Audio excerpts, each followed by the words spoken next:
Have you ever pondered how a venerated deity could be associated with wickedness? The tale of Baal, an ancient deity, is truly captivating. Baal, a prominent figure in Canaanite and Phoenician pantheons, had fascinating attributes. He symbolized storms, rain, and fertility. People admired him for these traits.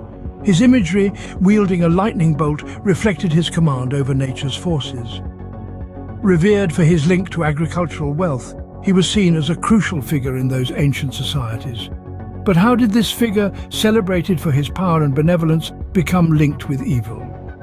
Well, that's the intriguing story of Baal, often depicted holding a lightning bolt, was synonymous with agricultural abundance, a vital element in those early societies. As we journey through the annals of history, we see Baal's image evolving, specifically in the Old Testament.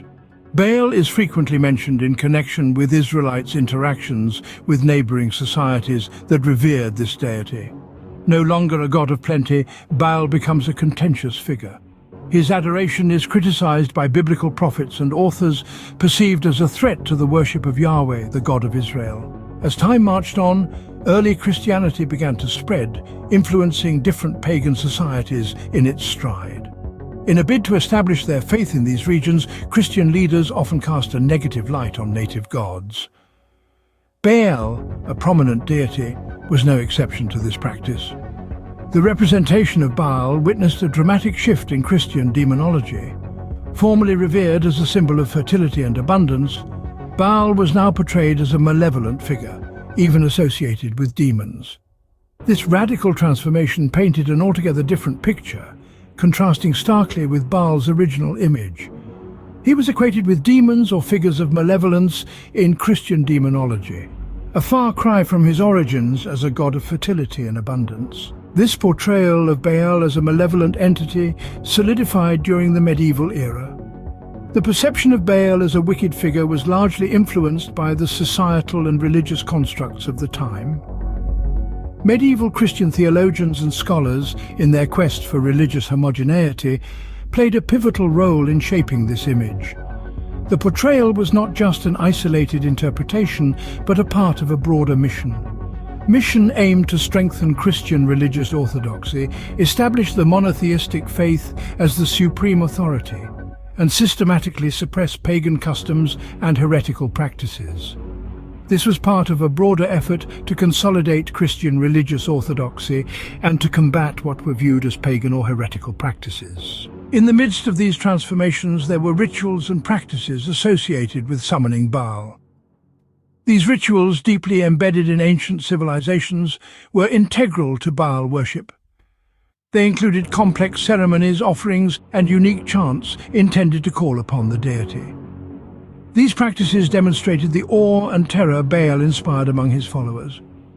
Over time, these rites have evolved, with some elements preserved, but many lost or significantly altered. These rituals, while largely lost to history, provide a glimpse into the complex relationship between Baal and his worshippers. A relationship that has been shaped by fear, reverence, and the ongoing struggle between good and evil. Even today, the connection of Baal with malevolent or underworld entities remains firmly established in specific cultural backdrops, predominantly within the sphere of Christian customs.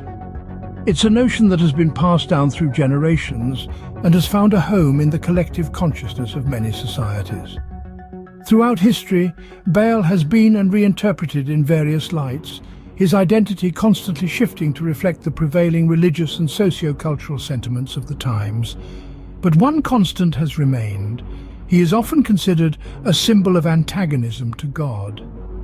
This enduring image is a testament to the centuries of religious and cultural evolution that have shaped his narrative. In concluding, the transformation of Baal from a divine being to an evil figure is an intriguing story of religious strife, societal change, and narrative power. The tale is threaded with nuances, spanning centuries of evolution in belief systems marked by intersections of cultures, religions, and societies.